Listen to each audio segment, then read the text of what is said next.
आप जो भी चाहते हो एक वाक्य में कह दो। कहा प्रभु हम जो कहेंगे कोई जरूरी नहीं है कि निभाएंगे। नहीं तो इसमें जितने भी लोग हैं वो सब लोग एक प्रार्थना करते हैं, तुमेव माता च पिता तुमेव बंधुश्च सखा तुमेव। लेकिन हम ही में कितने ऐसे लोग हैं जो अपने बाप को वृद्धाश्रम में कराए हैं। हम में से कितने ऐसे हैं जो माताओं का तिरस्कार करते हैं। हम में से कितने हैं जो अपने भाई से संघर्ष कर रहे हैं, 1 बीघे 10 बीघे जमीन के लिए लड़ाई कर रहे हैं। और हम गाते हैं तुमेव माता च पिता तुमेव, क्या रह गया। इसलिए तुलसी ने कहा महाराज हम जीव हैं, आप परमेश्वर हैं, हम अल्पज्ञ हैं, आप सर्वज्ञ हैं। इसलिए यूं तो नाते अनेक मानिए जो भावे, और ज्यों त्यों तुलसी कृपाल चरण शरण पावे।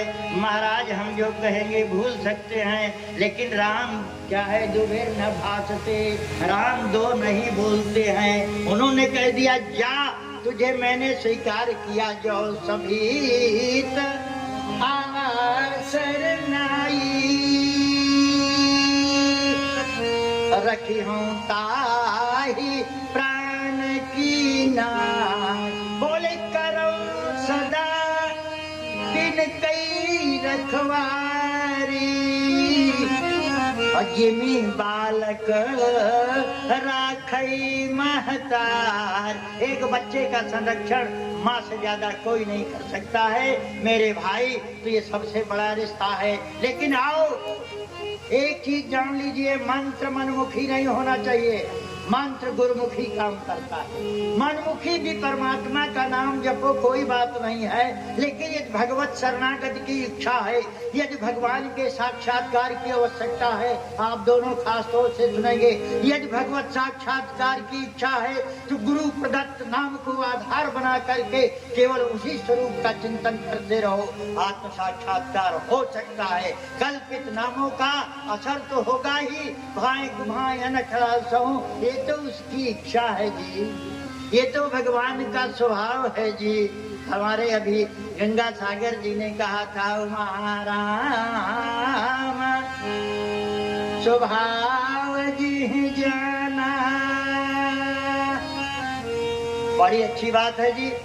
एक लाइन इसको भी बता दूं तो बताऊं, तो हमको 3 दिन बोलना है, क्या बताऊं समय कम पड़ जाता है। भगवान का स्वभाव जी जान गया, केवल वो ही भजन में सदैव लगता है। भगवान के भजन का, भगवान के स्वभाव का बोध कब होता है, ये सिद्धांत की बात है, जान लीजिए। यदि चाहते हैं कि जीवन में हमारा भजन बन जाए तो जानो भगवान का स्वभाव कैसे जानेंगे। दूर से प्रभाव दिखता है, निकट से स्वभाव दिखता है। यदि आप जैसे विभीषण जी चले थे महाराज, तो क्या करके बहुत जल्दी से सुन करके हाँ श्रवण सुनि आयो, वो प्रभाव सुन करके आए थे। तो भगवान ने उन्होंने बताया कि सुनो सखा अन्य कहा स्वभाव ज्ञान संभोगी जाओ। भगवान ने 3 लोगों का नाम लिया, ये प्रणाम के पात्र है। मन ही मन तीनों को प्रणाम कर लो। ये जो है ये प्रभु के स्वभाव को जानते हैं, और इनको देखोगे तो हमेशा भगवान राम, भगवान श्री शंकर जी तू पुनि राम राम दिन राती सादर जपहु अनंग। और यही शिक्षा देते हैं जी, राम रामेति रामेति रमे रामे मनोरमे सहस्रनाम तत्तुल्यम श्री राम नाम वरानने। 1 मिनट में बहुत ऊंची बात आपको बताना चाह रहा हूँ कि भगवान के स्वभाव का बोध कैसे होता है, और वो स्थिति बने और सबकी बने ना बने, लेकिन हमारे महाराज लोगों की स्थिति वो बने। धनुष टूट चुका है जनकपुर में, भगवान महाभाग जनक जी ने पत्र लिख करके दूत को भेजा है अयोध्या। पूरा बात बताने का समय नहीं, केवल सारांश बताऊंगा।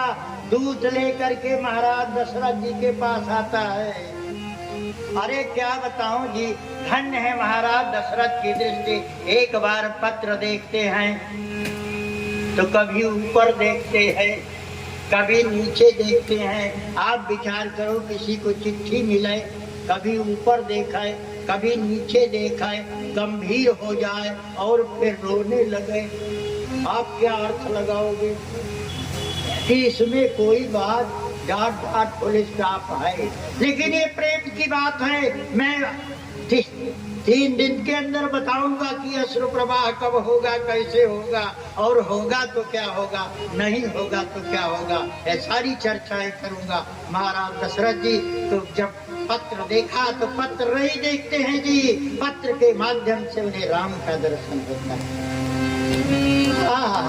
जब किसी प्रेमी के रुमाल भी दिखती है ना, इसीलिए लोग, वो कहाँ एक कहानी थी, कौन ले जा क्या है अंगूठिया निशानी, लोग गाया करते हैं कि ले जा अंगूठिया निशानी, तो अंगूठिया निशानी नहीं होती, वो प्रीतम होता है। उसे जब देखते हैं तो प्रियतम या प्रियतमा याद आती है, और स्वीट रिमेम्बरेंस इसी को कहते हैं। शेक्सपियर ने कहा, मैं हिंदी बता दूंगा क्योंकि अंग्रेजी का आदमी हूँ, हठात आ जाता है, रोक नहीं पाता हूँ। पूछा गया तो उन्होंने बताया, When to the sessions of my sweet silent thought, I summon up the remembrance thing I sought। आए मित्र, जब मैं तुम्हारे बारे में सोचता हूँ तो मुझे दुख होने लगता है।